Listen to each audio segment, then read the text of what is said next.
Hey, Blender Bob here. So this clip is about this other clip that I presented on Twitter about a week ago, and it just went viral. But a lot of people complained like kind of fast, saying, this technology is crap and this and that, didn't understand that it's a beta version, and they think it's just mocap. And I had comments like, oh, the guy just discovered mocap, like, hey, big deal. It's way much bigger than that, okay? Because a lot of you guys are looking like this when you should look like this. And now let me explain to you what this technology is about. So first, let me introduce myself because there's a lot of newcomers. I want to tell you a little bit about my history so that you know where I'm coming from. I work at Real by Fake. We are a visual effects company based in Montreal, but we have an office in Los Angeles and another one in Mexico. The demo reel is in the description also. I was a CG supervisor, but I am now the director of innovation and technology, and that means that I need to find all the greatest tech and bring it to the company, which is pretty cool, and this is part of my job. I've been working in the VFX industry for about 26 years, something like this, 1995. And I've worked on a lot of movies and I worked on a lot of TV shows and stuff. Actually, in the description, you will see my demo reel and you will see my IMDB link so you can see all the stuff I worked on. Okay, so let's move on. Motion capture, the first time I worked with motion capture was on Final Fantasy The Spirit Within in 1997. So yes, the movie was motion capture, and at the time people didn't scream like, it's not animation, rah, rah, rah, rah, rah. No, the faces and the hands were done by hand, but there was an awful lot of mocap in this movie. Yeah, there was. And at the time, well, it was the usual way, somebody in a black suit with ping pong balls everywhere and a lot of infrared cameras, and they would film everything. And you had problems when you had two people that were too close to each other. Sometimes the software didn't know the ping pong ball belonged to which person, create some artifacts, some limbs that would just go crazy, and they would have to fix it by hand. Okay, so that was the technology at the time. And you had to do it in a special studio also. You couldn't do it in the set. Then came Pirates of the Caribbean, where they've been able to do motion capture, but on set. So the actors were in the set with the props, with the lights and everything, and it worked. So that was something quite impressive. Then you had Avatar. Well, Avatar had so many people to capture, it was a problem because too many ping pong balls, so how do you know which one is, for which person? So they had special cameras where they could tweak the light, the length, the light, the width, that's where I have a problem and I should cut. The wavelength of the camera, so it could capture only a specific wavelength, and it was the same thing for the ping pong ball. They would reflect only a specific wavelength. So these cameras this particular set of camera could only capture one character and another set of camera for another character and stuff like this. So that means you have an awful lot of camera and a crazy setup, and it's insane. So that's pretty cool. But then came trackerless capture. So that means you don't have the ping pong balls anymore. And that arrived with the Kinect. So for those of you who said, oh, you can do this on a Kinect, and hey, the guy haven't heard of a Kinect. Yeah, this is me testing a Kinect in 2012, something like this, a long time ago. Yeah, I was doing this a long time ago, and it sucked. Okay, it's not very good. The feet were slipping. It didn't do the fingers. It was a toy. Okay, basically, it was a toy. Now everything is AI. You can have an app on your iPhone where you can film someone, and it's going to generate a skeleton for you, and wow, it's so wonderful. Yeah, well, they don't work very well. They don't, most of them, they just give you some crappy result. And actually, Rococo has something like this. Some of you guys commented like, hey, Rococo can do this. No, Rococo cannot do this, okay? Rococo will just output a skeleton. What Wonder Dynamics does is that not only it captures a movement, but it recreates a camera. It's a cheat, but it kind of gives you the impression that the camera has been created, if you want. And also, it will import your model. You can import your own model there. It's going to light it. It's going to render it. It's going to remove the original person from the background. Not that good, but, at least it gives you a good idea of what it is. And it's going to comp it and send it back to you. But you don't have to use this if you don't want to, if it's not perfect, because you can get back your model rigged and animated back into Blender. Maya is coming. So that's pretty cool. That means I do my comp, I have kind of a pre-comp with their footage, with what they do at Wonder Dynamics, and then you get the real thing. You can relight it the way you want it, you can tweak the animation, you can do whatever you want, because you're in Blender or Maya, whatever, and you can do whatever you want. So it's completely different than what Rococo offers. And before you say, oh, Rococo can do this, have you tried it? Because I did, and it's not there yet. I mean, it's not that impressive. Another one that's very good is a Move.ai. This one uses multiple cameras, But the problem is you need to calibrate these cameras. So let me show you how the calibration works. So here's the camera, and I'm in front of the camera. I need to go like this. I need to move towards the camera, move on the side, move away, and I need to do this for all the cameras. Now, can you imagine doing this with your Tom Cruise $40 million per movie actor and say, hey, Tom, you know what? We would really like you to go in front of the camera and do like this and move and go back, and you do this for every camera. We really need this. Can you do this, please? No. It's too much trouble. We want to be able to do this without calibration. Well, guess what? Wonder Dynamics, you don't need any calibration. Rococo, you need calibration. Wonder Dynamics, you don't. It's so simple. You have a website. This is how it works. You drag your footage. Then you click on a button that says find characters. It's going to find all the characters in your scene. Then you take your character you want, you drag it on top, and you go process, and that's it. Then you wait, it takes about like 45 minutes, and you get your result back. 45 minutes. Now, another way that can be very useful is when you work in VFX, sometimes they want to sell the movie to distributors, and the movie is not finished yet, and the VFX are not finished yet, but we need to present something very fast, even if it's not finished. We need to present something so they can show it to the distributors, and they don't want to show a green screen in the back. So, imagine we have a scene where we have a guy talking with a robot, Mandalorian kind of thing, and blah, blah, blah, blah, blah. Well, with this, 3 minutes, you press process, 45 minutes, you're done. Well, if we had to do this by hand, this is tricky, because if we didn't have this mocap, what we would have to do is called match move, which means that you have a 3D model, you have your plate, and you have to manually try to match the movement of the actor, and this is very painful and very long. So, with something like Wonder Dynamics, it could save us a lot of time just by drag and dropping stuff and get something for the client so it can show distributors something, temporary, but at least we have something to show very fast. Oh, I was talking about calibration. Well, that reminded me of something. In Avatar 2, they developed this special motion capture stuff underwater, okay? Because their usual system, infrared, doesn't work, so they went ultraviolet underwater. They had to spend hundreds of thousands of dollars to do this, maybe millions, I don't know, and spend many years to develop this system that captures underwater. But if you're underwater, are you going to do a calibration? Are you going to go like, okay, I am underwater, and now I will swim back to the camera to calibrate, and then I need to move back, and then I'm running out of air.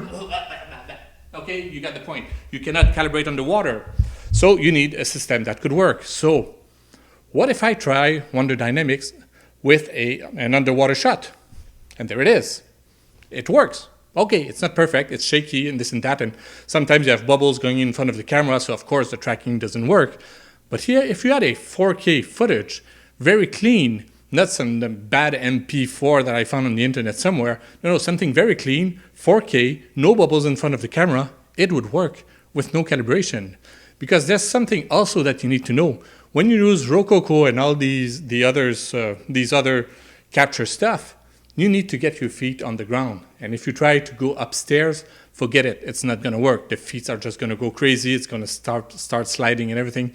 These systems have a really hard time when your both feet go up over the floor. So it becomes very complicated. With this, I got somebody horizontal, no calibration, and it tracks. That's pretty amazing. Another thing that could be very useful, for example, you need to do a guy on fire because you need to stop thinking only 3D animation, cartoon, and Disney and Pixar and all this stuff. It could be useful for VFX too. So you want your guy on fire.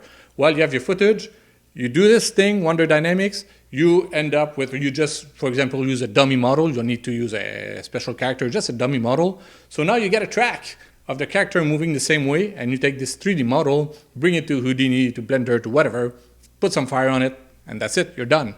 It was that simple. Yeah, and it works. Look. Help me, I'm on fire, I'm gonna die, please. See? Okay, so it's not perfect. It's just a demo. Okay, stop screaming, it's a demo. Here are other things that you can do with Wonder Dynamics that you could not do with a traditional motion capture system. Skiing, somebody skiing, you can track this. How can you do this in motion capture? You cannot. What about this one here on a trampoline? How can you do this? There's no way you could do this with sensors because it's going too high and it's going, it's out of range and stuff like this. There's no way you're going to set up cameras that goes all the way there. It's insane. I saw some clips of people doing surfing. You cannot track somebody you cannot do mocap on somebody surfing. It just cannot happen. Well, with this, you can do it. Now look at this one. Look at this fight here, okay? You see this? This is insane. I mean, it's drag and drop. It takes about 1.5 minutes to set up, and you get this result. Now, you guys, because you guys are all Pixar level animators, you are going to say, it sucks, it's not perfect, I could do better, blah, blah, blah. Sure you can, but wouldn't you like to have this as a base so that you can tweak it and make it better? Are you going to do everything from scratch? Yeah, it's going to take you 2 years. But we don't have 2 years. We need to deliver now. There's a deadline coming. And the most important thing that you guys need to realize is that this is a beta version. Means it's not even out yet. They ask for people to try it and give some feedback so that they can fix it before they release it. And when they release it, it's going to be version 1. And version 1 is never perfect. We all know that. Okay? So it's going to get better and better and better. Just look, for example, at Midjourney. Version 4, look at the cats. Version 5, look at the cats. It's day and night. It's completely different. And there's only like 6 months between the two of them. ChatGPT, same thing. ChatGPT 3, ChatGPT 4, day and night. Completely different system. And it's not, wow. Okay, it's not the same thing at all. So imagine this one in a few years, what it's going to be. Now, is this going to kill some jobs? Yes, it will. Okay, but you need to understand that technology changes and you need to adapt. If you have a company that makes VHS tapes and the DVDs are coming out, if you don't adapt and start doing DVDs, well, then you're going to be screwed because nobody will want to use your VHS tapes anymore.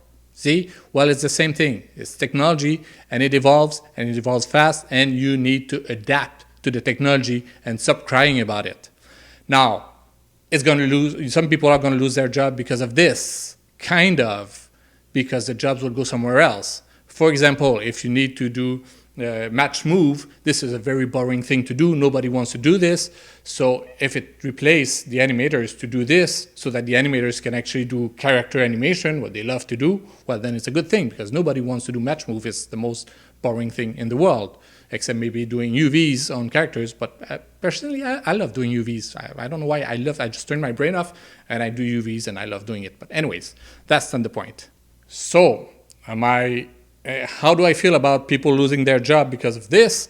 Because imagine, for example, Sunday morning cartoons, the cheap stuff that's the lip sync is not perfect and the animation is kind of clunky. The lighting is just very simple. There's nothing complicated about it and no occlusion, nothing. Kids don't care about this. But companies who produce these clips, do you think they're going to use this technology? Of course they will. Imagine once they have the facial animation working. Of course they're going to use this technology. So am I for it or against it? It's a little bit of both because I worked in VFX. And in VFX, we need to come out with solutions that will deliver shots as fast as possible and with the best quality as possible. And this is going to help us for many, many, many things. For character animation, well, it's not going to replace a Pixar animator, not yet, for sure. Okay, so you don't have to worry about this. If you're a Pixar animator, you're fine. Also, you need to consider that not everything is a biped. If you need to do an animal, for example, you need to animate a dog, well, you're not going to use this technology for a dog. It doesn't work yet. Okay? If you need to do an ostrich, okay, so you cannot do this on an ostrich. You cannot use a human to do an ostrich because, well, the proportions are completely different. You have a body, you have the head that's super high, doesn't even fit on the screen, and then you have the legs, and you need to consider also that the legs don't bend the same way as a human. It's on the other side. So you cannot mocap, try to pretend to be an ostrich. It's not going to work. You have an alien with 6 feet and 10 arms, well, then you're going to do it by hand. You have a monster, you have this, that. So there's still a lot of space for the animators. Okay, don't worry, you're not all going to lose your job. Okay, so I hope by now you understand that Wonder Dynamics is not just mocap. It's way much more than that, and it's going to become way much more than that. And there are going to be many other companies that will try to follow them and do the same thing. Maybe surprise them, maybe not. I don't know. The future will tell. But it's not just mocap. Okay, so let's think about this. We got motion capture with the face, with the hands, no ping pong balls, no electronic stuff, no accelerometers, no suits, no nothing could be shot on set. Doesn't matter which position you are in space, it's going to do it anyway. You don't need to set the camera. You don't need to say this is this kind of camera with this lens and this kind of sensor, and you don't need to set up anything, and it just does it. It's just mocap. It's not. All right, okay, bye. Now this is completely insane. I'm just here in front of my iPhone. I'm filming myself. I just move, I do some stupid stuff, and everything is done automatically. It's all drag and drop, and boom, you get the final result. How cool is that? Well, not if you're a character animator. Okay, 1, 2, 3, 4, 5, 6, 7, 8, 9, 10.